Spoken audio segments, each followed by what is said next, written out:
Hello everyone, today I'm going to show you how to remove photo background in 2025.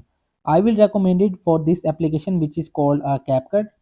It will easy download it from your Google Play Store or iOS App Store, and you will also download in your desktop mode. So I will just choose this picture and I want to remove the background. So I will just tap on it like this, remove background, and simply tap on it auto removal. So in this way you will just have to remove easily your background, and if you want to change it, so again you will just have to duplicate this image and again just tap on it like auto removal.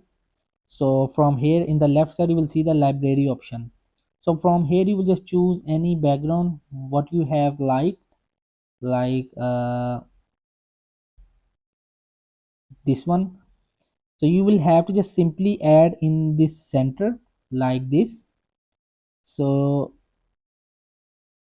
now you will just have to just full of this from the crop option, and you will just table it simply.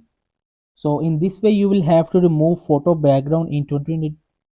So in this way you will have to remove photo background in 2025 with the.